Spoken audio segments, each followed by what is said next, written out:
যেমন সৌদি আরব Mecca Medina ইমাম মালিক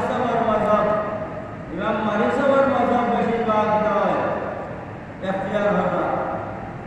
আমরা উপমহাদেশ ইমাম শাফি সাহেব আমরা প্রাধান্য দেওয়ার ইরাক সিরিয়া কুফা এটা মিডিয়া